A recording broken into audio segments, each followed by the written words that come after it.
my name tag on? No, What's your name? Hi, everybody. It's Alec McKenzie, who you can't see. Welcome to the annual FightSMA webinar. We've got a series of questions in the queue right now, and feel free to add others as we go along. But first, let's introduce our panel, starting off with Dr. Kaspar. And just a little intro of who you are and what you do. Hi, I'm Brian Kaspar from Nationwide Children's Hospital and the Ohio State University in Columbus, Ohio.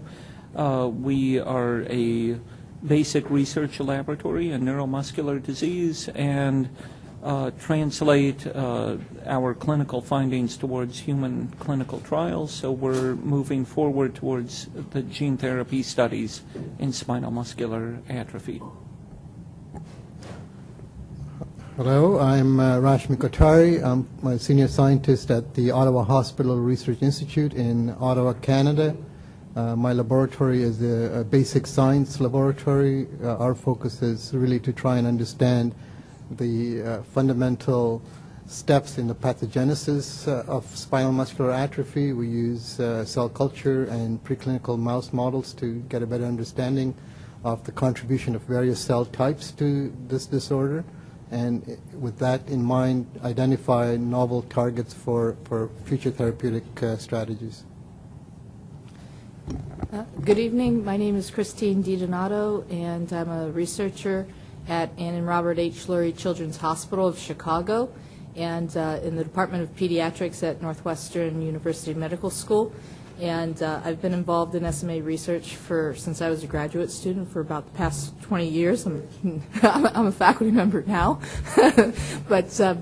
And I've been involved with all the aspects of SMA, from working towards cloning the gene and taking and understanding the underlying pathophysiology to develop models with a particular interest towards models that are milder and represent the milder forms of SMA, so we can understand those pathophysiologies.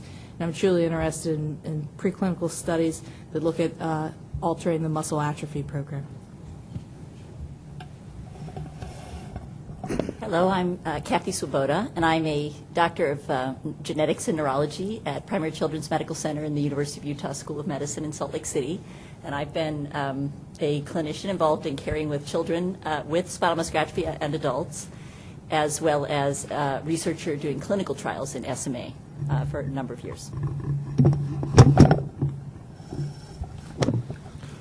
I'm Chris Lorson. I'm an SMA researcher, basic research at the University of Missouri, and I've been working on SMA since about 1997, 98, and have been looking at the molecular genetics behind the disease, and then over time evolving to develop novel translational aspects that are now being tested in preclinical models such as SMA model mice.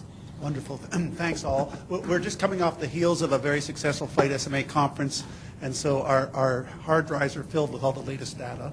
I'll start off with the first question from a Maria Zogby, who writes in, I would like to know about the use of salbutamol for kids with SMA. Has this drug positive effects in patients? How does it compare to valproic acid? My niece with type 3 is on valproic acid, which has made her stronger, but we are afraid of the side effects. Would switching to salbutamol be a good alternative? And Kathy, I'd start with you on that one.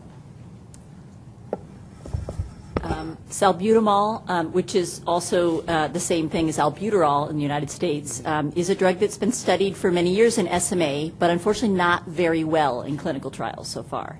So what I can say is that it does have in the animal model studies, some impact, Right. And it also has on cells in culture. In the patients, that the most significant effect, I would say, is all uncontrolled clinical trial data, but in some children it does seem to give them some benefit from the fatigue. And that can be really a big improvement in quality of life for a type 3 child. So I do use albuterol and salbutamol in my type 3 patients to actually sometimes give them a little bit more energy to get through the school day and things like that. But in terms of actually changing the course of the disease, we don't have any data to support that at this time. And the idea of stopping the valproate in a type 3? I am not a big fan of valproic acid in type 3 because type 3 patients have, they're ambulatory, of course, and they have more of an issue if they gain too much weight. So I do use it sometimes in the youngest children, but type 2 generally. And this is, off-label. It's not been proven in a placebo-controlled trial. So we do the best we can to just make choices for individual patients, and I wouldn't presume to make that, recommendation without personally seeing a child. Okay. And Kathy, I think you'll be the focus for a number of these coming in.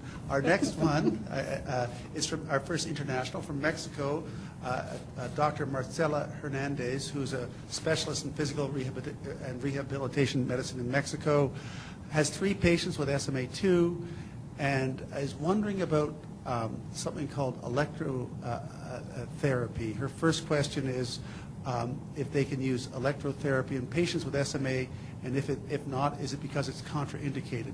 She doesn't really define what electrotherapy is. So I have used, there are some people in the rehab setting using electrical stimulation of muscles, and it has been shown to be effective in people who get, say, a knee injury, and you can actually try to contract the muscle and provide electrical stimulation at the same time, and that can help rehab. I've used it in spinal muscular atrophy for focused muscle rehabilitation, for instance, in a patient with SMA type 3 who's broken a bone, and they have to get rehab, and so we've used it selectively in that way. But again, the practicality of using electrical stimulation throughout multiple muscles of the body, and the fact that it is somewhat uncomfortable for people, makes it not very tolerable in most patients, and we don't have any data that it really makes a difference. Okay. Her next question is about scoliosis. Is a corset in scoliosis indicated? And for those patients who have not yet or are developing kyphosis? And that's an orthopedic question, and Kathy, once again, I apologize. Okay, that's okay. That still remains controversial. In the United States, you could ask, half of the orthopedic surgeons would probably recommend against a corset because they say then you're not using your muscles. But many times when we get to a certain curve, we regularly will use those to help maintain them in a more functional sitting position. But once we start having to use the corset a lot, it's really time to think about scoliosis surgery. In France, however, they routinely use corsets from a very early age, very successfully, and actually their scoliosis tends to be delayed in some cases, and they have better outcomes in some cases. So there's some ongoing controversy about this area. Our first British question. My name is Marilyn Cannon. I have SMA type 3. I'm 56. She wants to know if the phase 3 trials are successful, how long will it be before treatment is available to all SMA sufferers? Will there be an age limit or criteria that has to be met for treatment? Will you be using type 3 adults in phase 3 trials? Now, she doesn't explicitly say, but in the next paragraph she goes on to mention the ISIS trials. And her neurologist was very negative about the availability in the UK of the so-called ISIS antisense trials. I appreciate, I'm a bit like the moderator on this show, getting ahead of her things a bit, but the adult type 3s have been left out in the cold for a very long time. Just for information, I'm still able to walk, but it's becoming increasingly difficult. So I guess this is a good question. ISIS and others, as far as adults, adults with SMA. Yeah, I mean, I think that we all want therapies that we can use in adults and children, and I think that there will be, some clinical trials that will involve adult patients, but it's really hard for me to predict how that's going to happen. And I think most likely, for someone who's 56, what may happen is that first the drug gets tested in a younger population, and then once it is proven to be effective, only then will it probably become available for older patients. But it's hard to say. It depends. I think that every compound is going to be looked at differently. And certainly there may be a completely unique adult trial. We did that with when we were looking at valproic acid. We did 4 different groups of patients. We did a type 2 group that in childhood. We did a type 3 group in childhood. We did a type 3 group in 18 and over, and that included many adult ambulatory patients. And we also looked at babies. So the way that these drugs are going to get approved across the spectrum would ideally be to eventually look at all those populations. But Right. from a practical standpoint, it may not be in everybody at the beginning. Okay. Chris, with so many, this is, and I trust that there was a Patrice Franklin asking about adults with SMA3. And Patrice, in the interest of time, I hope Dr. Svoboda's answer has covered your question about adult trials with SMA as well. And move on to Kaylin Koulis, who is asking, with so many research opportunities being created and increased funding being contributed for clinical trials, do you believe that this is the final push that SMA needs to finally find a viable treatment and or a cure? And if so, what is your prospective timeline on these being available commercially? And I asked Dr. Chris Lorson, as the scientific director for FightSMA, what your thoughts are about that. This is a good question for almost everybody on the panel. I just thought I'd punish you a bit. But I think that in terms of SMA research and where it sits in the kind of perspective of clinical trials and how they might proceed, I think that this is the beginning of a different phase in SMA research. And, if you go back to when the gene was discovered in 1995, there wasn't that much known. We've built upon an enormous amount of basic biology, molecular biology, and over the last 2 years, 2 SMA-specific clinical trials have started. So these are novel SMA-specific compounds. And so that is really a watershed event, and I think that's spectacular. But I also don't think that it's over. And unfortunately, often the first shots on goal are not going to be the end. That's just kind of the clinical reality. But every clinical trial hopefully tells us something. And that's when they're designed correctly, and I'm probably speaking out of turn. There are certainly other people on this panel who could answer this question about clinical trial design, but I'm going to let Kathy breathe for a few moments. That designing clinical trials appropriately, regardless of how the questions wind up being answered, will give us important questions. And whether they be focused on measurable outcomes that can give us an answer as to whether a drug is good or not good, that is critical. You don't want to have a drug give you an answer that says it's not good when in fact it was just the wrong question. And I think that also gets back to designing a trial with the appropriate patient population. So that being said, over the next couple of years, there is very good likelihood that there will be a number of new drugs that are truly SMA specific as well, whether those are antisense or small molecules or gene therapy vectors for gene replacement remains to be seen, but those are not just pie in the sky hopes. Those are tangible visions that you can see now on the horizon, and maybe another person to speak on this is at the other end of the panel as well. Interject for a second. Joe Slay, a co-founder of FightSMA, just handed me a note saying the first SMA clinical trial was done in 1998, funded by FightSMA. After that brief infomercial, we will now return to regular programming. The history of, And that was done in adults. it was out in California, yes. Okay, Brian Casper, you knew you'd not emerge unscathed. Gene therapy projects projects a start date for early 2014. What is the latest news on when and where the trials will be held? Will there be multiple centers around the U.S.? What is the projected inclusion and exclusion criteria? We in the SMA community are under the assumption that babies with type 1 not yet born or children under 3 months will be included in the study. Is this true? Where do you live? No, I made that part up. Do you think the fact that testing for SMA is not a part of the normal battery of testing will affect the available I think he participants? needs to start answering some of those. Okay. All right. So what is the latest news on where the trials will be held? So those are great questions. Let me just give and it's a long-winded answer. I will try to be short on the aspect of answering this. Basically, I heard 2014. Yes. As far as when are we going to be in clinical trials. Let me tell you some good news. I think we're going to be in clinical trials in 2013, actually in the very near future. Our systemic gene therapy trial is currently completing what the Food and Drug Administration has guided towards us for our what's termed the FDA-sanctioned toxicology and biodistribution studies. These studies have been enacted out perfectly by my group, as well as a number of clinicians, as well as contract research organizations. The data that has come out has shown that this is safe and well tolerated. We're actively working. There might be a reason that I look tired, and it's on the aspect that we are working nonstop these days. We're formulating the pile of papers, the regulatory documents.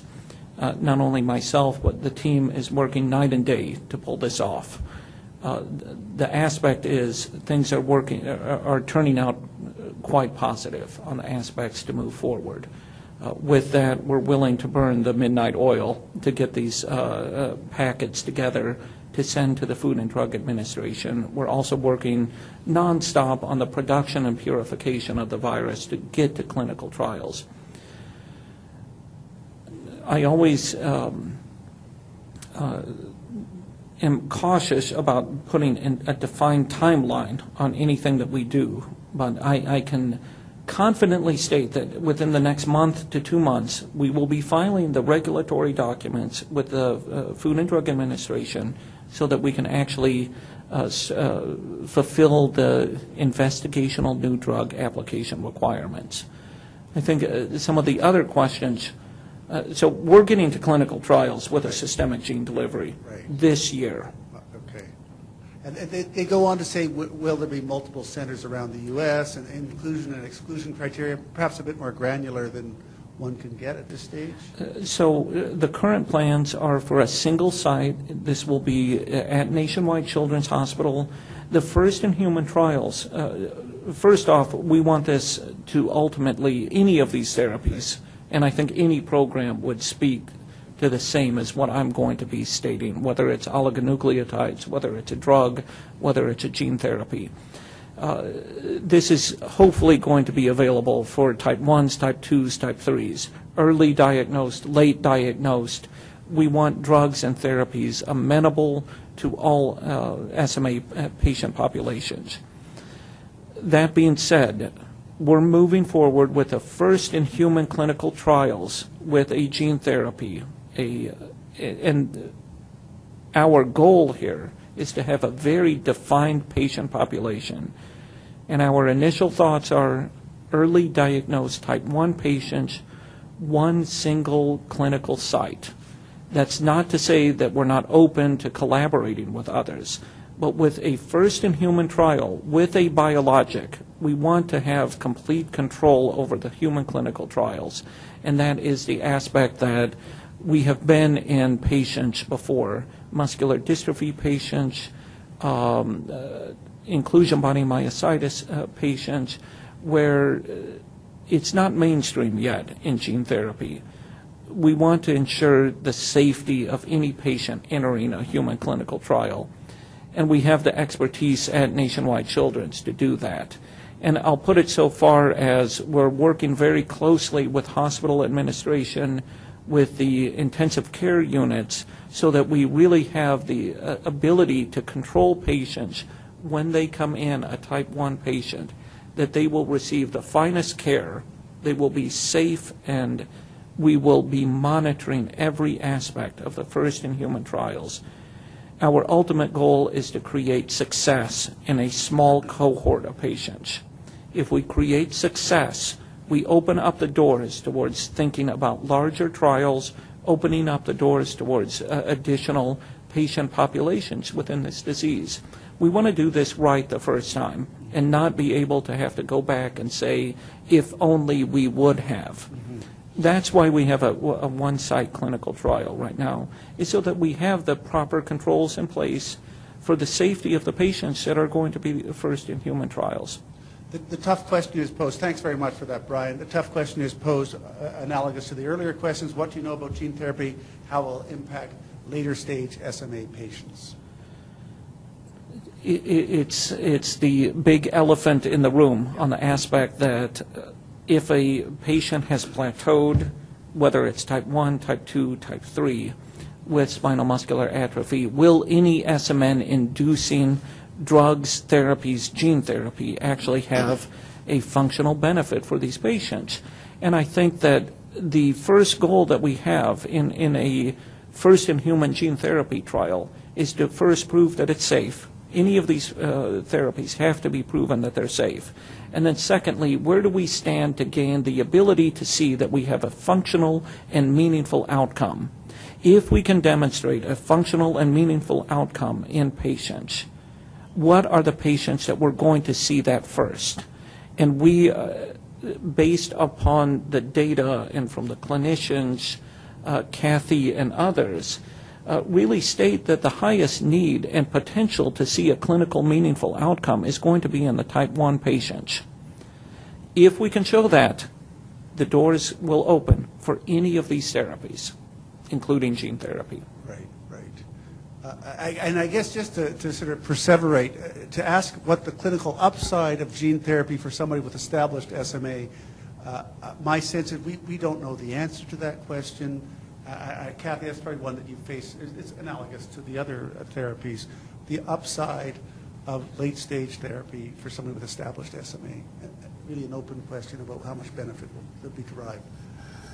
Well, I think that every single type of patient with SMA goes through these phases where, there's a more rapidly progressive phase at some point around the time of disease presentation. And then there's a stabilization phase. And I think that potentially for a potent enough therapy, if there were still motor neurons around, any therapy could potentially improve on what that patient has. But without knowing what the potency of that therapy is going to be, and without, each patient is individually unique. There are type 1s now that I have that are 13 years old. They have one motor neuron that works well in their thumb. That's all they have left. I would have no idea what the type of therapy would do, or any drug. So I think it's very hard to say. And then there's everything in between. My bias would be that if you get a good enough potent therapy, we know that severe polio and things like that, which caused a large loss of motor neurons due to a virus infection, we know that some of those patients, even though they had a huge dying off of their motor neurons, had a very good recovery. So it tells you the potential may be there, but it really depends on the potency of your therapy. And because we don't have data in humans yet, what can we say about that? We can't say anything about that. So, Christine, if I could just drag you in Can I here. cut in there, too? Oh, absolutely. So I think something that the basic researchers can also be addressing is that what tissues need to be addressed with a therapeutic. And so I think what motor neurons are left, what are reversible, but also a question that was being addressed in the meeting today was what additional tissues, if any, need to be reversed, and can SMN induction in other tissues, whether it be within the central nervous system, in the periphery, that those are all important questions that I think some of the animal models in the basic research is beginning to shed light on. So what targets are left, what's reversible, I think those are things that still need to be answered, and that some of the basic science can help shed some light on that as well. and one final vote of cautious optimism. I mean, I am optimistic that ultimately some of these therapies are going to help patients who are very weak in the plateau phase. However, it's going to take longer to see a change. And even if you asked someone who's very weak, say they're in their 20s, and they have very little function left, SMA continues to be a progressive disease. So even if you stabilize that disease process, you could have a big impact on quality of life. However, from a practical standpoint, measuring that is a huge challenge for clinical trials. So it's really important that we think really hard about how can we pick the best populations to get this drug out there as quickly as possible. And a good example of how this worked quite well for was Pompe disease, which is an enzyme therapy, so it's completely different. But the babies were tested first with this therapy, and it was proved very quickly. And then it did go into the older adults, and the impact on the older adults isn't nearly as dramatic, but some of them do have a significant benefit. So I think those kind of, that's a good paradigm for thinking about how we might approach this going forward. But I don't think anybody should feel that they're being left out of this equation. We're not specifically saying we're going to exclude this population or that population. We're trying to pick, for each therapy that comes along, the best experiment to prove that it's going to do something that works. Right. There seems to be a period of time, a window, where motor neurons begin ailing before they completely die off. I have not found any definitive results on what that time period is, and I'm assuming it has to do with the type of SMA. Is this true? Is this a true statement? And Christina, I was just going to ask, from the mice have been of some use to us to identify that window. Could you speak to that? Yes, so the question was about the loss of motor neurons over time and correlating with the disease and how that aspect. And so our research primarily uses mouse models to study the various forms of the disease. And so what we can say is that it looks like there's an early loss of motor neurons in the mild mice, and then a long plateau phase, as what Kathy has mentioned before, with a stabilization of the phenotype in the mice.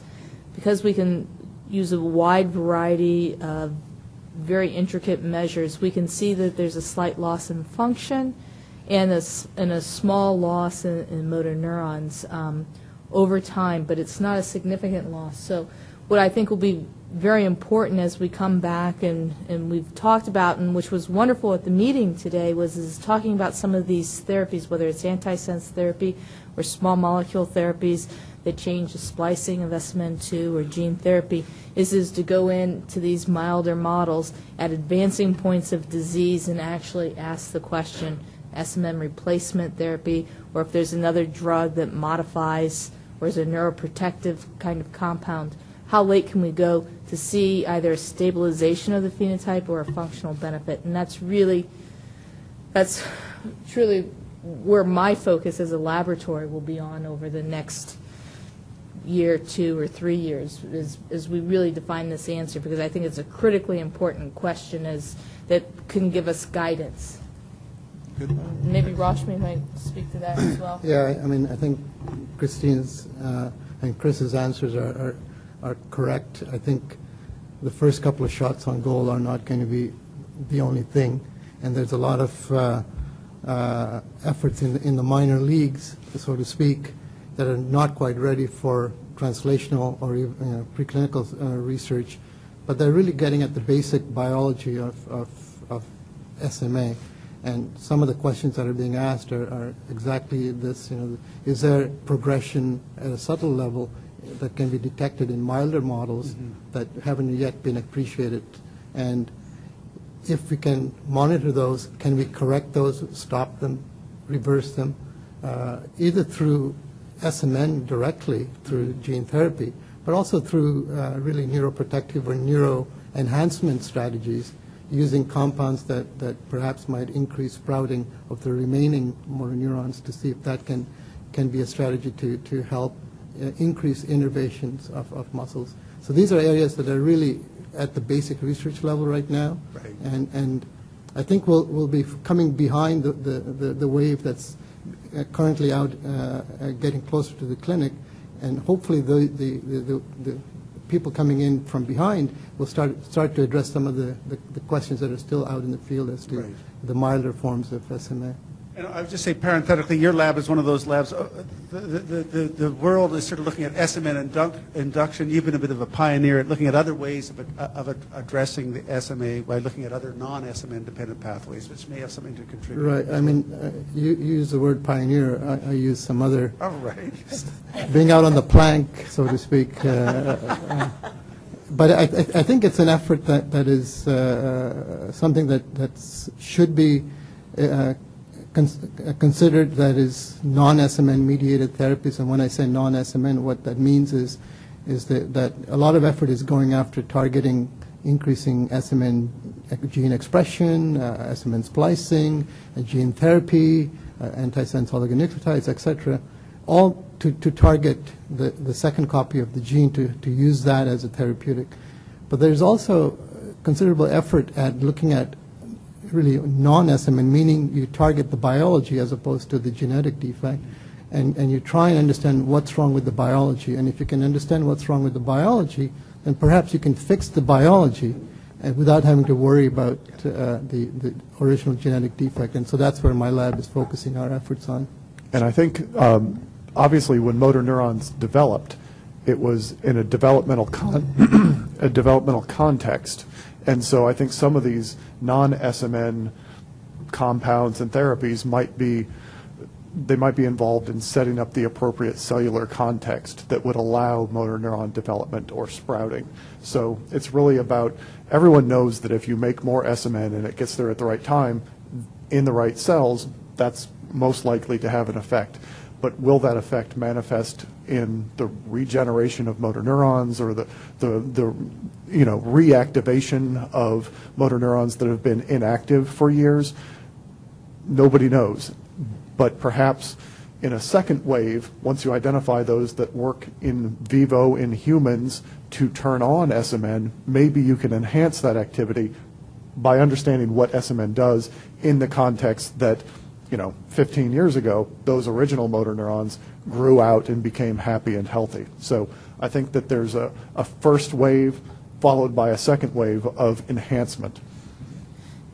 So let me just add on to that. So Chris talked about first wave, a second wave, and so as researchers, I think we're all extremely, extremely excited about the prospects, and this meeting was a wonderful opportunity for us to come in a collaborative environment and truly share unpublished data, which is extremely refreshing and one of the few places that we can do this. So we're very appreciative to FightSMA and the grouping here.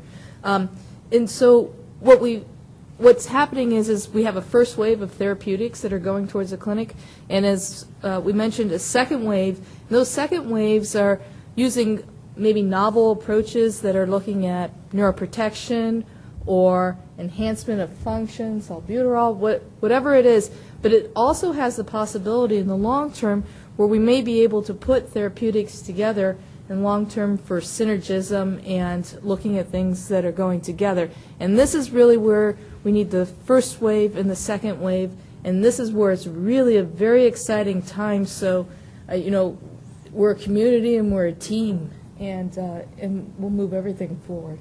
Good. Motivational speech, Chris. Thank you. Well done. So just a bit of a tangent or just a different tack right now. From Dr. McKenzie, a tangent? Yeah, I know. I'm breaking through my Ritalin. Basically, the FightSMA has been very active on Capitol Hill lobbying for legislation. Initially, the SMA Act, that has since segued into the National Pediatric Research Network Act. And we just want to know what the state of play is and how that would benefit the SMA community, SMA research. I don't know, Kathy or Chris, if you guys, which one of you wants to take that? We can probably both take a little cover bit. it So, off. yeah, I think it's really important. I think initially we were hoping, to put forward a disease specific, which was the SMA Treatment Acceleration Act. But I think, especially in this time, that's a challenge to focus on one disease. But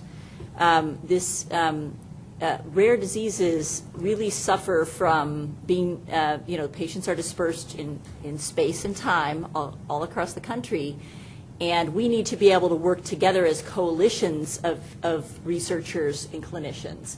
So one of the neat things about this bill, should it move forward, is that we will have the opportunity to combine some basic research, some clinical pilot studies, and ultimately some clinical trials for different rare diseases that will be facilitated by this bill. So I think it's very exciting.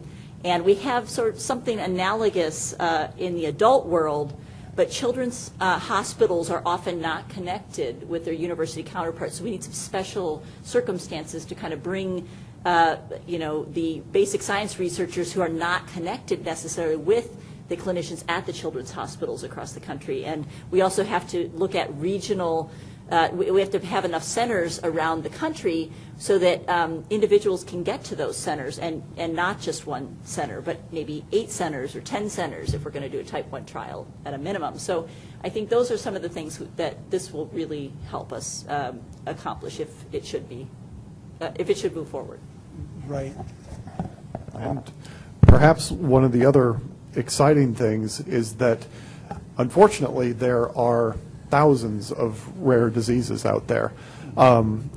However, for SMA, while it is a rare disease, it's remarkably common, but there are a number of things that really make it amenable for pushing towards the finish line here, or not the finish line, a new frontier.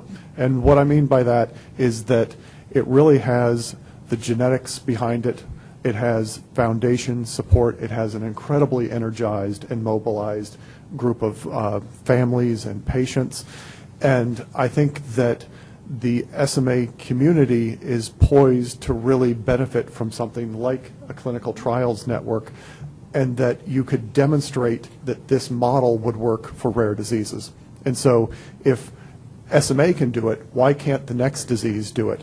It just happens that SMA is well poised to move forward, and so why wouldn't you choose a disease such as SMA that is close to having compounds that can move into the trials and be identified as potentially effective? That not only is good for SMA, but it's good for other diseases in which you then demonstrate that this concept works. I think that that's an outstanding mechanism to really benefit a number of rare diseases that otherwise might not have that kind of limelight. I would just state that in Ohio, we've seen the advancements of this bill moving forward, and it's been live and real within Columbus, Ohio, within SMA families. So I can give you an example of Senator Sherrod Brown, actually, because of this bill, actually came and visited our laboratories and was made specifically aware of spinal muscular atrophy, what this disease really is. I think this has opened the doors towards the senator's involvement, the flagships towards moving forward on pediatric disease, and really realizing that we are at an opportunity to make a difference, and that they need to come forward with support, with direction, work together not only with the National Institute of Health, but also with the Food and Drug Administration. We need these groups to understand the severity of these diseases. SMA is at the top of the list. These guys are getting it, and they seem to be championing it and getting behind us researchers. And we only look forward to their continued support. And I think Ohio has been a remarkable example for progressive thinking amongst pediatric diseases. And we're very thankful for Senator Portman, Senator Sherrod Brown's support upon moving these forward. Right. While we're doing commendations, Steve Eichenhauer at Public Strategies Washington has worked tirelessly, with a lot of help from Martha Slay, I should add, at sort of rolling this rock up the hill. Chris, we should wrap this up, but wrap this aspect, but quickly. But I also think that it's important to say that NIH really is on board. I mean, NICHD, NINDS have been nothing but supportive of SMA research. And I think that the culture, not the culture of NIH, but just the scientific community, it's a collaboration between foundation, the federal agencies, and now bringing on board companies that see the opportunity that foundations and NIH have to some degree de-risked, because there's a great understanding of what these targets are in SMA. So I think what you've seen is a perfect storm where the basic biology has led to translational components, and now we're looking for partnerships, and part of that partnership is to have infrastructure support that will allow these things to be tested the way they need to be tested. Great. Okay. Back to the real world. I mean, that was a very good sort of interval. We've got some tough questions quickly now. Beth King-Kiner, I believe, has asked, and this is a tough one, what are the preliminary results of SMRX, which I believe is the shorthand for the ISIS trial? Yeah. Kathy. So I think, having waited for this for a really long time, and to see the first, industry-sponsored new drug move into trials has been one of the most exciting things I've been involved in my career, I'll be honest.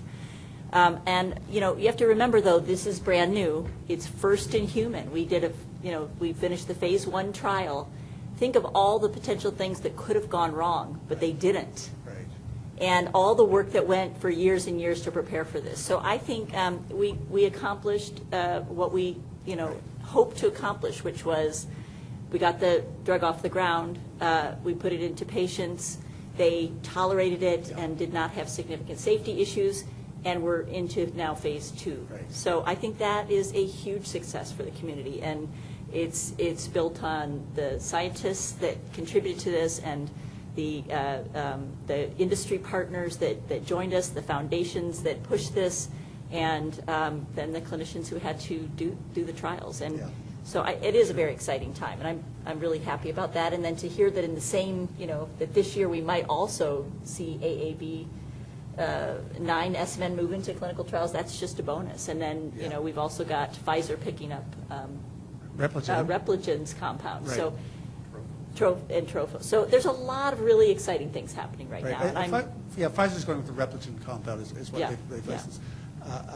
And I guess if Beth was here, she'd say yes, but what is it working? And that's a question you really can't answer. Of course, anecdotally, one hears on the street that there may be good effects, but really we don't know. I would say we're cautiously optimistic because in a phase 1 trial, usually in a phase 1 trial, when you're giving just a single dose of a drug, which is essentially what this trial was, you don't expect to potentially see anything.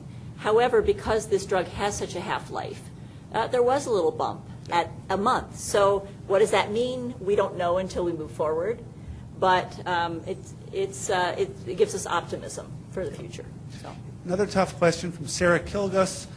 I fear the answer to this one. Can a person apply for expanded access to a potentially therapeutic genetic treatment that is in a clinical trial, but for which their child falls outside the inclusion criteria? If so, how would that be done? Yeah, Kathy, can you give the hard answer? The truth is that compassionate use is not a great idea before you've proved that something works. Mm-hmm. And that term now means too many things. The best way to sort of think about how the appropriate use of compassionate use would be an example of an opportunity to be involved. If you're in a phase 1 or phase 2 trial, most companies do offer the opportunity to be involved in an extension phase where you continue to get drug.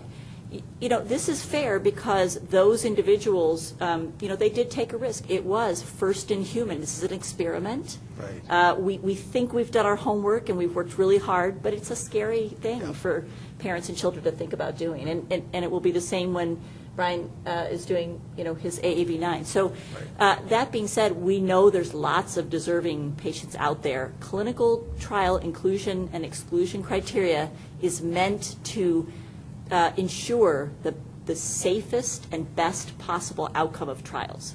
Right. If a company puts a drug in a very weak or fragile infant, that does increase the risk that perhaps an untoward effect could occur that might be attributed to the drug. Right. And we just have to be extremely careful, and that's why I think Dr.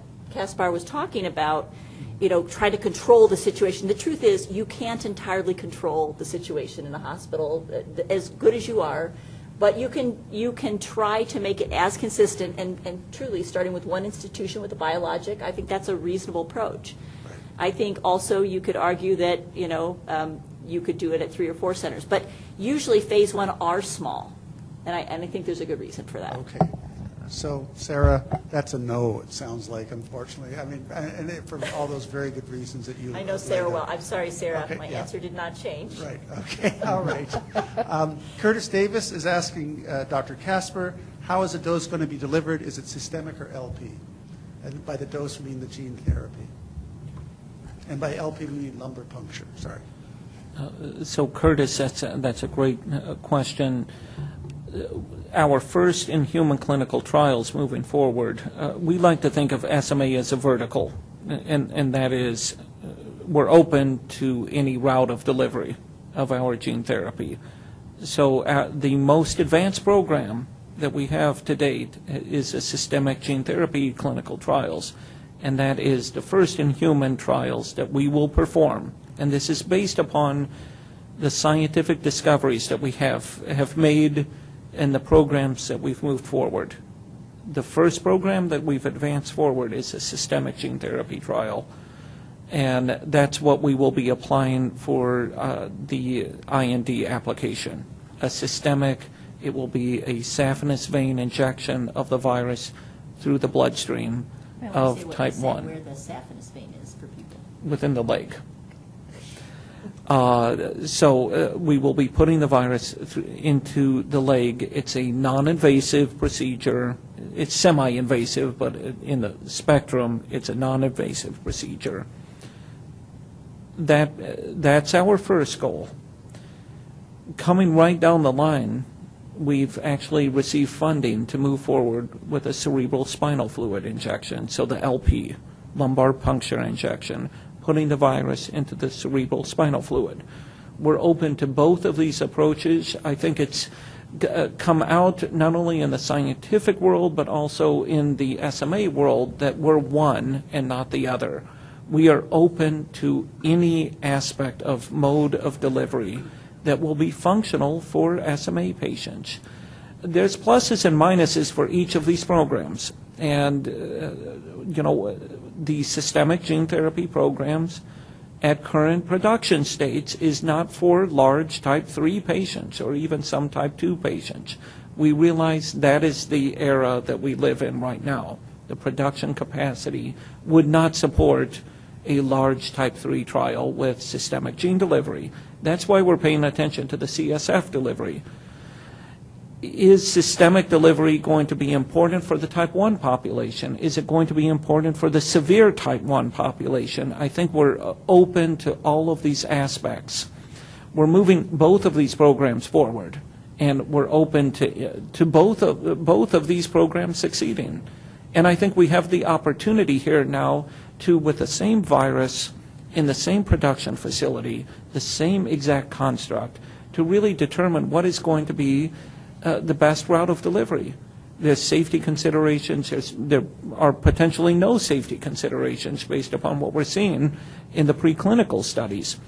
So I think we're at a good situation to really devise the most optimal way for the severity and type of SMA and the age of SMA that we're treating. And it might likely be that you have 2 products and 2 delivery programs that would be a marketable or a drug for patients that is early diagnosed, might be a systemic for type 1s. For type 2s and type 3s, it could be a CSF delivery. We're open to any scenario. The same, Curtis Davis has asked new potential off-label drugs. Question, any new off-label drugs that have promise? And then what are your thoughts on Celebrex, also known as celecoxib? And if I could just lurch in as the moderator, actually that's work out of my laboratory, and so I don't care what you guys say. What would I say about Celebrex? In the mice, it has roughly the same impact as valproic acid, maybe slightly more on longevity. It turns up the SMN quite robustly in the motor neuron. So possibly it may have a modest effect. We're in the process of sorting that through over the next 18 months clinically. I don't think, and so it may have a modest effect. I don't think not taking it now, you're not missing a huge opportunity, would be my impression at this stage. But we shall know better in a year or two. Kathy, am I overstating it, or are you comfortable with that interpretation? No, I mean, I think we don't know. And, I think that these off-label drugs are really hard to interpret. Every time I get asked a question, I find myself answering in a slightly different way. I mean, we tried really hard to prove that valproic acid was effective. But, in fact, we only were able to do a placebo-controlled study in 2 populations, and we were only able to do a really short one with 6 months on drug and 6 months placebo. And, I do believe that valproic acid has an impact, and we see that in some of our younger patients, and I do use that off-label to buy time. Mm-hmm. Now, that there are some people that would highly criticize me for that, and rightly so. If you get a side effect, you have to really pay attention to that. So I think we need to do our best to take any off-label drugs and use the same rigor. So I don't agree to prescribe an off-label drug unless a family is willing to come back and see us and do a full host of outcome measures so I know whether it's working or not. Mm-hmm. And that means undergoing the same rigorous testing you would in a clinical trial to get the PT evaluation every 6 months or 3 months or a year, depending on the drug, to get levels checked, to get safety labs checked. And so to go to your pediatrician or regular doctor and ask them to give you that drug, that's risky, particularly for type 2 and 3 who are going to have forever potentially and not die prematurely in childhood. So I think we have to really consider all of those issues when we're thinking about it. Just to get back to the Celebrex case, we're hoping to do that sort of, it is 20 micrograms per kilogram, therefore we're giving 4 milligrams to a patient. Chance of side effects with 4 milligrams Celebrex is quite low. But I'm a big fan of this approach, if we can do the right clinical trial. Yeah, right. And that's why we want you on it, kiddo. Okay, Richard Hill is asking us a fairly snarky question, Richard. The FDA slows things. The FDA slows things here in the U.S. Just checking around for the FDA. Just a note to the moderator. Snarky, not a good word. Are there any drug cocktails outside of the U.S., and if so, why are those drugs not tried here in the U.S. with people with SMA, SMA3 it says, with all SMAs? So are there effective drugs existing in China or Serbia or wherever that we are not being, because of FDA, we are not having access to? Not that I'm aware of. I mean, there are drugs being tested, like Trophos trial is going on in Europe, but of course we don't know if it's effective until the clinical trial is done. So no, I'm not aware of any. So just while we're on that topic, if you go through the web, you can see centers in China and elsewhere where there's tremendously exciting results with stem cells and SMA in a number of countries around the world. And just, I think most people know about this, but I don't know, Kathy, if you quickly want to deal with your feelings about stem cell therapy elsewhere. How about we, actually Brian should deal with this. Good turf. So Richard, I think you're approaching on a subject that really is hitting the point of type 3s. Where are we in the clinical trial development? Where is our drug? And we hear you. What there is, and no one is stating that a type 3 SMA patient does not need drugs and therapies developed for them. But at the same time, the risk-reward ratio is different from a type 1 patient. So once again, we certainly realize that we need to be working on drugs and therapies.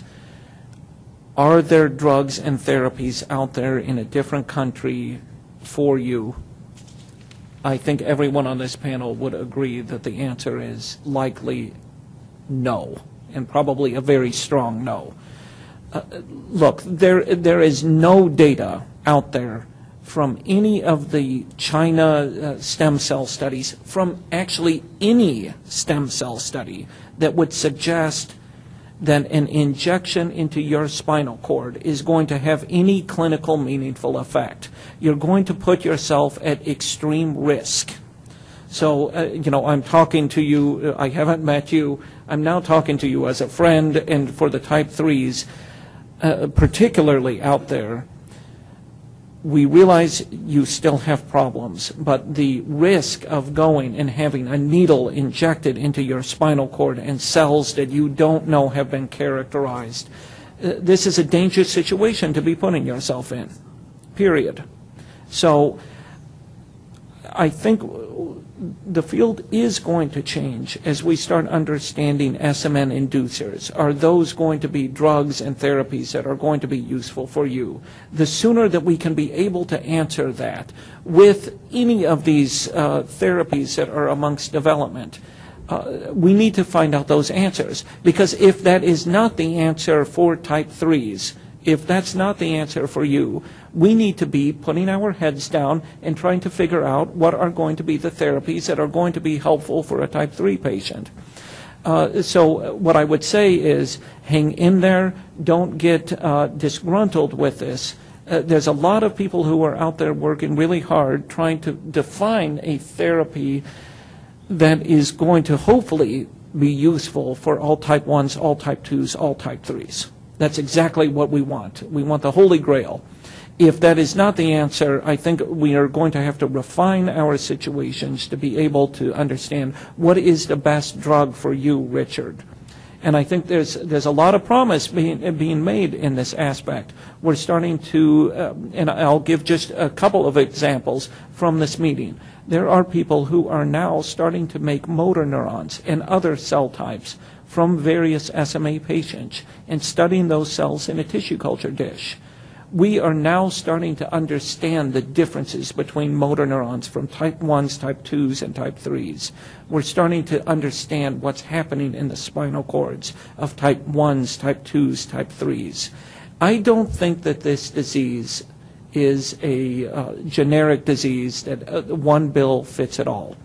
And it's likely we're gaining the knowledge right now, and we're starting to understand the differences in this disease to actually start tailor-making therapies, modes of delivery in which it's going to be beneficial. So what I would say, Richard, is hang in there.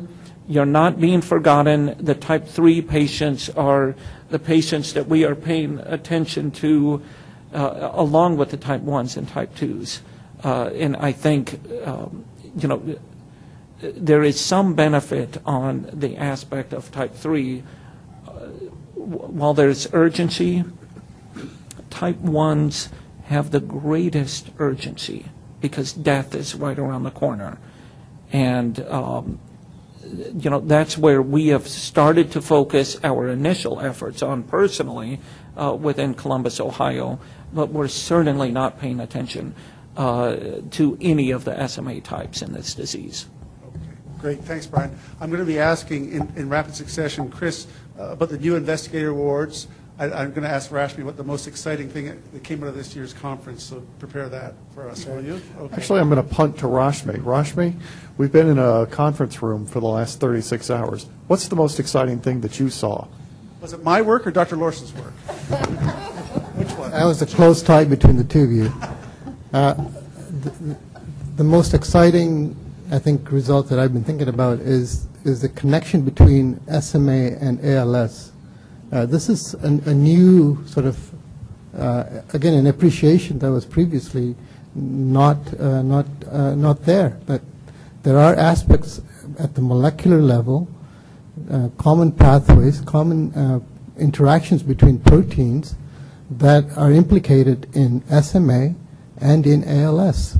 And the crosstalk between these two diseases, I think, is opening up a whole avenue of research in both ALS and SMA, so the therapeutics that are coming down the pike may be applicable in one and the other. I think that's, for me, was something that stuck out. I would agree with Rashmi is that I think that's one of the most exciting things. And then the second aspect of that is some of the research that we heard on the therapeutics and the points of where they're at in terms of the basic science and understanding the mechanisms to move that forward to work towards a translational portion and trying to move towards the clinic. And so I think those two in combination are extremely exciting.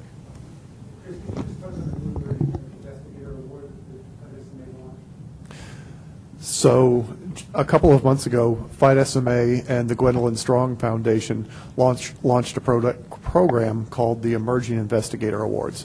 And the idea here is that not that the SMA research community is old and, we're going to turn over anytime soon, although perhaps it could be true.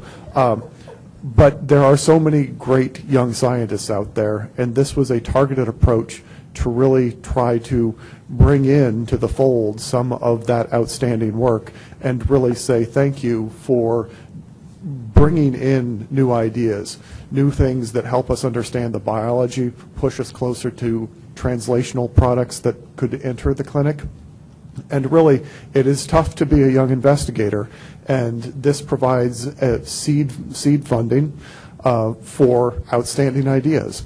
And so the Emerging Investigator Award wrapped up recently, and there were 24 applicants, and they were outstanding. I mean, they were really great.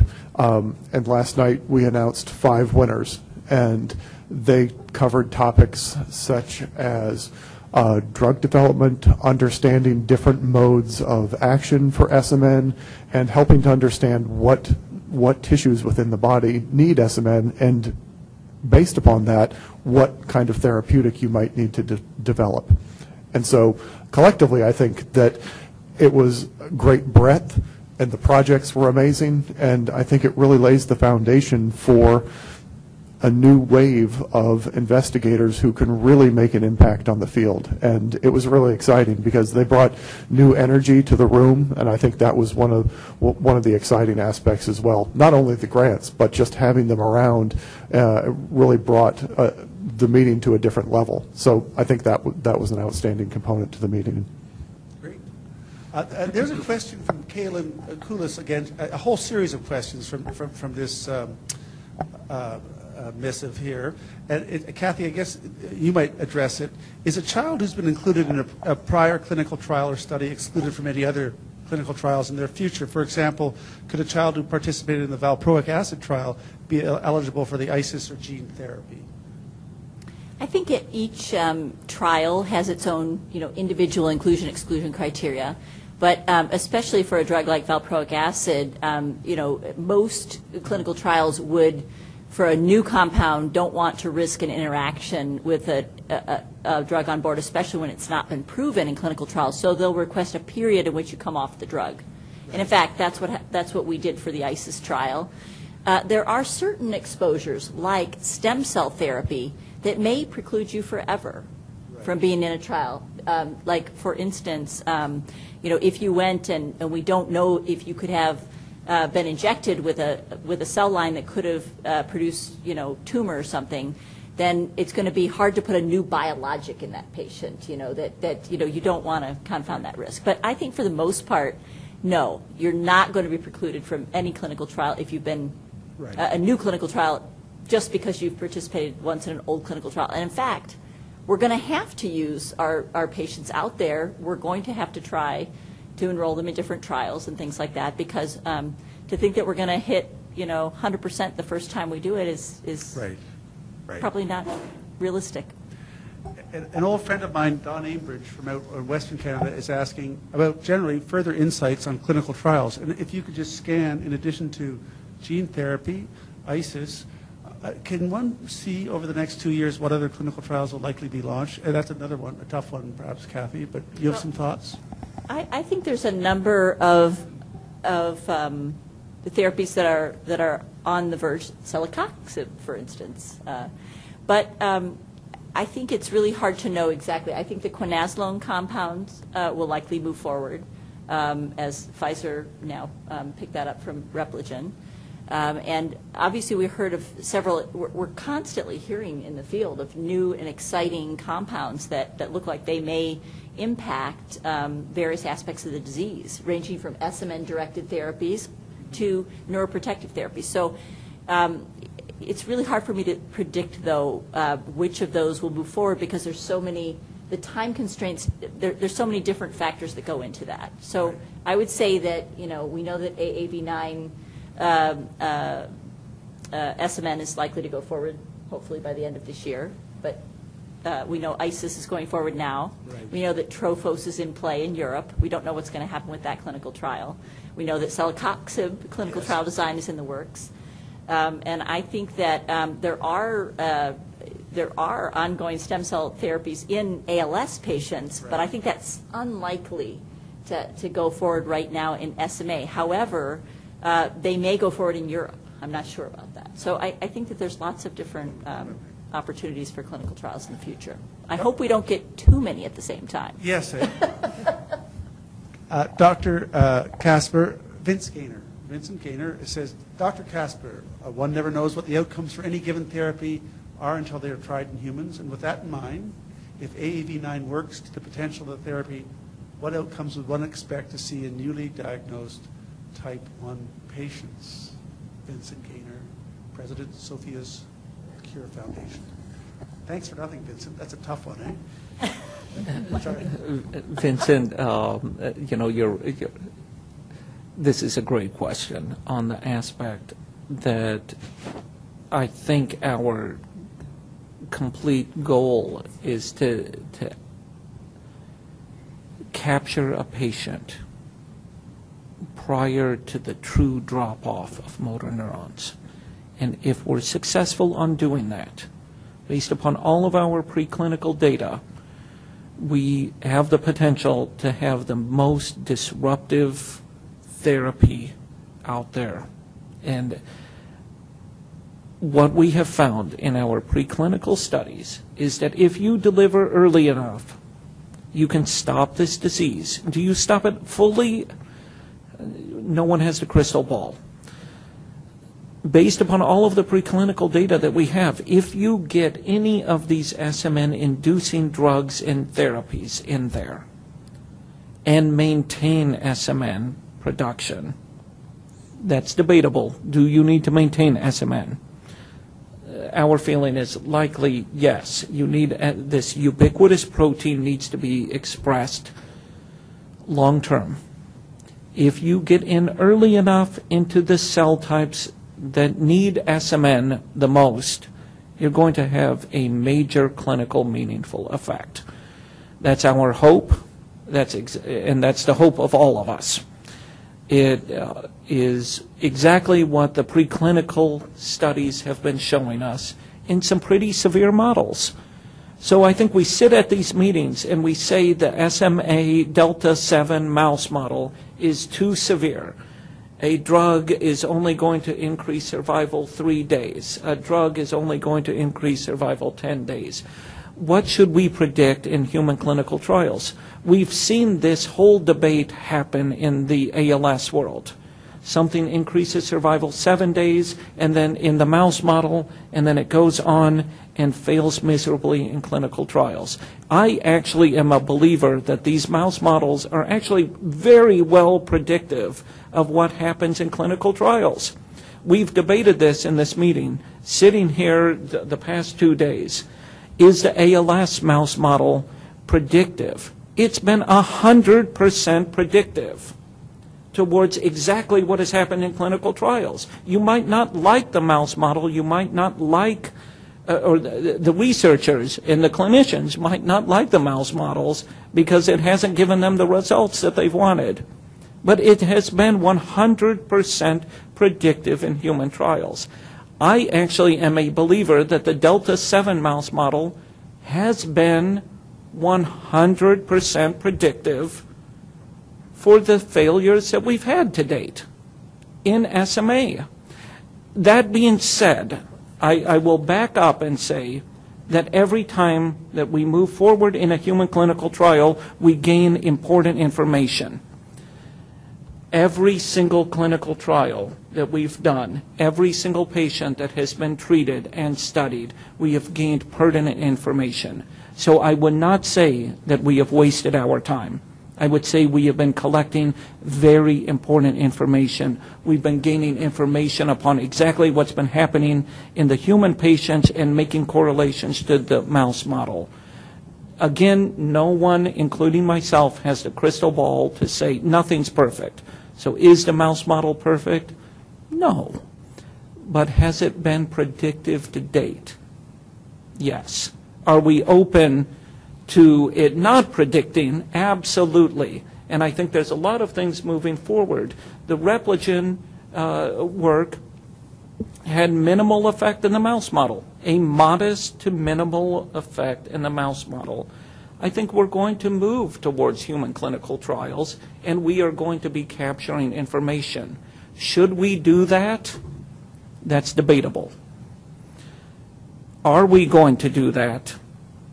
If we're there, yes, we probably should, because do we have the crystal ball, Vincent? You and I both know that we don't. Are we going to collect information? Absolutely. And should we move forward if it's safe? If they can prove that it is truly safe, we should move forward. We should collect that data. But I think we also have to keep the mind open that the mouse models have been predictive. Brian, At I least have today. to say I disagree that we have to, Funny, some dynamic. the mouse models haven't been totally predictive. First of all, we've hardly had any clinical trial experience yet. And I think the data that I present at this meeting, taking patients off valproic acid, shows that in some patients, you are getting protection for valproic acid. But until we prove it in a placebo-controlled trial, no one else will believe that. And it's not a very potent drug in the long run. So I think in terms of mouse models are never fully predictive. They aren't fully predictive in ALS. They're not going to be fully predictive. We do the best we can with the mouse models we have Predictive of most disease. perhaps. to translate that data to the human situation, but humans aren't mice. Actually, Kathy, I'm going to, now this is going to become Jerry charged. Springer, And, here we go. because I think actually we agree with each other. You disagreed with me, but I'm going to come back and agree exactly with you. You have not been in the severe type 1 patients to do this. I think the SMA Delta 7 mouse model is a model of severe SMA. You have been, and your data is actually, we do know that with valproate, with TSA, that there are benefits. I'm not saying that there are no benefits. And I think that some of your data that you're saying, I would say I was extremely excited about the aspect that a mild increase of SMA. SMN? Yes, ma'am. Of SMN is actually having potentially stabilizing effects. Of course, it's a small numbers of patients. Of course. You would agree with that. Yes, I would. But I would say that that data is extremely exciting. That is, and one Kathy reported was that in a small population of patients in which they were removed from the sodium phenylbutyrate, that they went down. That's exactly the information that we need to be collecting in these trials. And, is that going to hold up? Yes, you're going to be collecting more information. But I would say that we're in agreement. You would agree that, though, that molecule is not a robust game changer in severe SMA. Yes, I do. On that note, But I like our disagreement, Okay, good. and this is fun. Chris, can I think we're going to close up now. If we did not I think get you're to your both question, wrong, but for different reasons. And let me explain those too. So if there's questions that have been left unanswered, please resend them, and we will dispatch them to the various experts. But thank you very much for watching. And Chris, could you... So I think this has been a great panel. I mean, I think it's been especially since you two are probably going to go at it afterwards. But That's what it is. what I really wanted to say was thank you to the panel. Thank you for everybody on the interwebs, tweets and Facebook posts and all that. It made it a very good discussion. And like Dr. McKenzie said, you have more questions, send them in. We'll try to answer those as well in a more traditional fashion. But also, I'd like to thank FightSMA and the Gwendolyn Strong Foundation for helping put this meeting together and for another great year of research. And I look forward to doing it again in about 12 months. So we'll see you again. Thanks.